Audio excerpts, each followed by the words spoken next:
ઓમ શ્રી ગણેશાય નમઃ. બોલો હરિહર મહાદેવની જય. બોલો વિષ્ણુ ભગવાનની જય. ભક્તો, આજનો વિડીયો આપણો જે છે એ આપણે શ્રાવણ મહિનાની શિવ મહાપુરાણનો અધ્યાયની કથા સાંભળવાની છે. તો આ કથા તમે પૂરેપૂરી સાંભળજો, જેથી કરીને આપણને પૂરેપૂરા ફળની પ્રાપ્તિ થાય. આ અધ્યાયમાં ભગવાન શિવ હરિહર સ્વરૂપમાં પ્રગટ થયા એની કથા છે, અને આ કથા સાંભળવાનો ખૂબ જ મહિમા છે. તો આ કથા પૂરેપૂરી સાંભળજો. અને જો આ ચેનલમાં તમે નવા હોય તો આ ચેનલને સબસ્ક્રાઈબ કરી દેજો, જેથી કરીને આવનારી બધી જ કથા તમારા સુધી પહોંચે અને બધી કથાનો લાભ મળે અને અંતે પુણ્યની પ્રાપ્તિ થાય. ભક્તો, હવે આપણે કથાનો આરંભ કરીએ. બોલો શંકર ભગવાનની જય. ગાલવર ઋષિ કહે છે, હે ભક્તો સાંભળો, હવે હું આપ સર્વને ભગવાન વિષ્ણુ જે સ્વરૂપે શાલિગ્રામ શિલાના સ્વરૂપમાં પ્રગટ્યા અને ભગવાન શંકર જે રીતે લિંગાકાર સ્વરૂપે પ્રગટ્યા તે પ્રસંગ કહું છું. પૂર્વે બ્રહ્માજીના અંગૂઠામાંથી પ્રજાપતિ દક્ષ ઉત્પન્ન થયા હતા. તેમની સતી નામે સુશીલ અને સાધ્વી પુત્રી હતી. વિધિજ્ઞ ભગવાન શંકરે સતીની સાથે લગ્ન કર્યા હતા, પણ દક્ષને શંકર ભગવાન પ્રત્યે ખૂબ જ દ્વેષ હતો. તેમણે એક યજ્ઞનું આયોજન કર્યું, પણ તેમાં તેમણે શંકર ભગવાનને આમંત્રણ ન આપ્યું. સતીના આગ્રહથી શંકર ભગવાન વણનોત્રી ત્યાં ગયા, ત્યારે દક્ષે તેમનું ખૂબ અપમાન કર્યું. આ પ્રસંગથી સતી ગુસ્સે થઈ ગયા. તેમણે યજ્ઞવિધિમાં આવીને પ્રાણાયામથી અગ્નિ પ્રગટાવ્યો અને પોતે તેમાં બળીને ખાખ થઈ ગયા. તેમના શરીરમાં રહેલા શકનો અંશનો ત્યાગ કરીને બાકીના ભાગથી તેમણે હિમાલયનું ચિંતન કર્યું.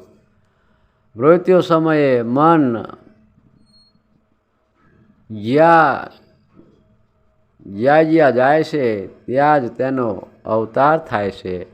તે મુજબ તેમનો પુનર્જન્મ હિમાલયને ત્યાં થયો. ત્યાં તેમણે શિવને ખૂબ જ ઘોર તપસ્યા કરી. હજારો વર્ષ સુધી ભૂત ભુવાન ભગવાન મહેશ બ્રહ્મ સ્વરૂપને ત્યાં આવ્યા અને પાર્વતીજીને પરીક્ષા કરી. તેમણે વિશુદ્ધ જાણીને શંકર ભગવાનને કેવ્ય સ્વરૂપ ધારણ કરીને પાર્વતીજીનો હાથ પકડી લીધો અને તેમને કહ્યું, હે દેવી, તમે મને સ્થાપથી જીતી લીધો. બોલો, તમારે શું જોઈએ છે? ત્યારે પાર્વતીજીએ કહ્યું, હે પ્રભુ, તે આપ મારી પર પ્રસન્ન થયા હો તો મને સ્વીકારો. શંકર ભગવાને તથાસ્તુ કહીને સપ્તર્ષિઓએ હિમાલય પાસે પાર્વતીજીના હાથની માગણી કરાવવા મોકલ્યા. હિમાલયે પ્રસ્તાવ સ્વીકારી લીધો. લગ્નને દિવસે ભગવાન શિવ સર્વદેવોને લઈને ત્યાં તેમને બધાને આવેલા જોઈને પર્વતરાજ ખૂબ જ ખુશ થયા. પર્વતરાજે શુભ વસ્તુઓથી અને અર્ધય પાક વગેરે આપીને તેમનું સર્વનું પૂજન કર્યું. વેદોક્ત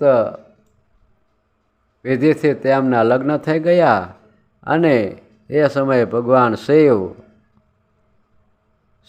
શિવશંકર ગિરિરાજ નંદિની માટે સુંદર આભૂષણો અને વસ્ત્રોથી સજ્જ થઈને ભગવાન વર બનીને બિરાજમાન થયા. હિમાલયે પુત્રીને સારો એવો દહેજ આપીને વિદાય કરી.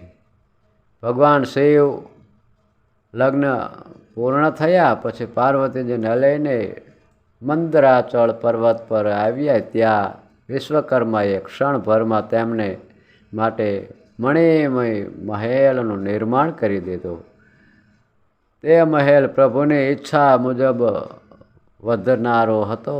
એક દિવસ તેમની નજર ત્યાં આવેલા કામદેવ પર પડી. કામદેવે પ્રભુને જોઈને સ્તુતિ કરતા કહ્યું, હે પ્રભુ, હે ગણાધીપ, આપને નમસ્કાર. આપ સર્વ સ્વરૂપ છો. આપ વૃષભ ધ્વજ છો. હે પ્રભુ, હે નાથ, આપ મારી રક્ષા કરો. આપના આ ચરાચર જગતમાં આપને રહિત હોય તેવી કોઈ વસ્તુ નથી. આપ જ રક્ષક, આપ જ સૃષ્ટિકર્તા અને આપ જ સંહારક છો. હે મહાદેવ, આપ મારી પર કૃપા કરો અને મને દેહદાન આપો. ભગવાન શંકરે કામદેવની સ્તુતિ સાંભળીને કહ્યું, હે કામદેવ, પૂર્વે મેં તમને પાર્વતીની સામે ભસ્મ કર્યો હતો. હવે તેની સામે જ તને દેહદાન આપું છું. પ્રભુના આવા વરદાનથી કામદેવને તરત જ દેહ પ્રાપ્ત થયો. તેમણે વિવેકથી પાર્વતીજીના ચરણારવિંદમાં નમસ્કાર કર્યા. આમ કામદેવ અત્યંત પ્રસન્ન થઈને પ્રભુનો પ્રસાદ મેળવીને મહામોહ અને બળથી સંપન્ન થઈને ત્રૈલોક્યમાં વિચરણ કરવા લાગ્યા. પ્રાચીન કાળમાં દેવો અને દાનવોના સંગ્રામ સમયે ભયંકર રૂપ ધારણ કરનારા દાનવોએ દેવોને ખૂબ જ માર્યા. દેવો ત્રાહિમામ પોકારીને બ્રહ્માજી પાસે ગયા. બ્રહ્માજીને નમસ્કાર કરીને દેવોએ તેમની સ્તુતિ કરી. બ્રહ્માજીએ તેમને ત્યાં આવવાનું પ્રયોજન પૂછ્યું. દેવોએ કહ્યું, હે પ્રભુ, દાનવોએ અમને હરાવી દીધા છે, તેથી અમે આપને શરણે આવ્યા છીએ. હે પ્રભુ, આપ અમારી રક્ષા કરો. ત્યારે બ્રહ્માજીએ કહ્યું, હે દેવો, એક વખત શિવ ભક્તો અને વિષ્ણુ ભક્તો વચ્ચે વિવાદ થયો હતો. તે સમયે ભગવાન શંકરે પોતાના ભક્તગણની સાથે જ એક અદ્ભુત હરિહર સ્વરૂપ ધારણ કર્યું. તે સમયે તેમનું અડધું શરીર શિવનું અને અડધું વિષ્ણુનું હતું. તેમની એક બાજુ ગરુડ અને બીજી બાજુ નંદી વૃષભ હતો. એક બાજુ શ્યામલ સ્વરૂપ અને બીજી બાજુ ગૌરવર્ણ હતો. આવું સ્વરૂપ લઈને તેમણે સાબિત કરી આપ્યું કે સંપૂર્ણ વિશ્વમાં એક જ ભગવાન સર્વવ્યાપી છે. આમ તેમણે પ્રભુની એક્યતાનો બોધ આપ્યો. શ્રુતિઓ અને સ્મૃતિઓના અર્થને ન સમજનારી ભેદબુદ્ધિ નષ્ટ થઈ ગઈ. તેથી સર્વ ભક્તોએ પોતપોતાના મતનો આગ્રહ છોડીને મોક્ષ માર્ગનું શરણું લીધું. મંદરાચલ પર્વત પર આજેય તે મૂર્તિ વિદ્યમાન છે. તે મૂર્તિ સંપૂર્ણ વિશ્વબીજ અને અનંત છે. તે સાયુક્ત મૂર્તિનું સ્મરણ કરવાથી સર્વ પાપો નષ્ટ થાય છે. તે હરિહર સ્વરૂપ યોગીઓ દ્વારા ચિંતન કરવા યોગ્ય છે. મુક્તિ માર્ગના સાધકોએ તે સ્વરૂપનું ધ્યાન કરીને પરમ પદ પામે છે.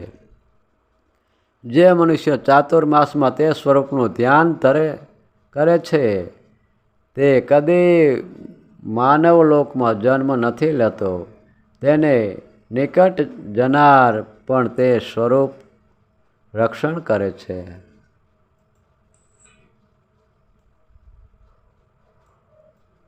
આમ કહીને બ્રહ્માજી અંતર ધ્યાન થઈ ગયા. બ્રહ્માજી પાસેથી માર્ગદર્શન મેળવીને બધા દેવો મંદરાચળ પર્વત પર ગયા અને પ્રભુ શ્રી શિવને શોધવા લાગ્યા.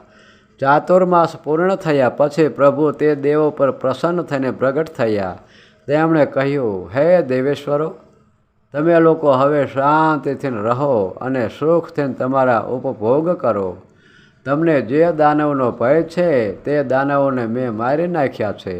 આમ દાનવોનો ભય ટળી જતા દેવો પોતાને સ્થાને ગયા અને શાંતિથી રહેવા લાગ્યા. એક વખત ભગવાન વિષ્ણુ અને ભગવાન શિવ અને સર્વે દેવો દ્વારા પાર્વતીજીનું અણમાનિત કાંઈક કાર્ય થઈ ગયું. તેથી તેમણે દેવોને મૃત્યુલોકમાં પથ્થરની મૂર્તિ બની જવાનો શાપ આપ્યો. ભગવાન વિષ્ણુ અને ભગવાન શિવને પણ પથ્થરની મૂર્તિ બની જવાનો શાપ આપ્યો. તેથી ભગવાન વિષ્ણુએ પાર્વતીજીને પ્રસન્ન કરવા કહ્યું, હે મહાદેવી, આપ સદાય માટે શંકર ભગવાનની પ્રિયતમા છો. આપ સર્વ ભૂતોની જનની છો. આપને મારા નમસ્કાર. આપ કલ્યાણ કરનાર માતા છો. આપને મારા કોટી કોટી વંદન. ત્યારે પાર્વતીજીએ પ્રસન્ન થઈને કહ્યું, હે જનાર્દન, આપ શિલારૂપે રહીને પણ યોગીઓને મુક્ત કરનારા થશો. ચાતુર્માસમાં આપની પૂજા કરનાર સર્વ ભક્તોની કામના આપ પૂર્ણ કરશો. બ્રહ્માજીની વહાલી પુત્રી ગડકી જળથી ભરેલી અને પાવનકારી છે. તેના અત્યંત નિર્મળ જળમાં આપનો નિવાસ થશે. પુરાણોના જાણકારો આપને 24 સ્વરૂપમાં જોઈશે. આપના મુખ કમળમાં સુવર્ણ હશે અને શાલિગ્રામ આપનું ચિહ્ન હશે. આપનું ગોળાકાર તેજોમય શરીર અપૂર્વ શોભાયમાન હશે. શાલિગ્રામ સ્વરૂપમાં આપ પૂર્ણ સામર્થ્યવાન બનીને મોક્ષ દેનારા હશો. શાલિગ્રામ શિલામાં વ્યાપ્ત થયેલા આપનું જે સદાચારી પુરુષ પૂજન કરશે તેને આપ મનોવાંછિત સિદ્ધિ આપશો. ગાવલ ઋષિ કહે, હે શિષ્યો, ભગવાન વિષ્ણુ જે રીતે શાલિગ્રામ શિલામય સ્વરૂપ પામ્યા તે પ્રસંગ મેં તમને કહ્યો. તો ભક્તો, આ કથા એ પૂર્ણ કરીએ છીએ. આગળની કથા આપણે આવતા વિડીયોમાં કરશું. ત્યાં લગી મને રજા આપો. બોલો વિષ્ણુ ભગવાનની જય. બોલો શંકર ભગવાનની જય.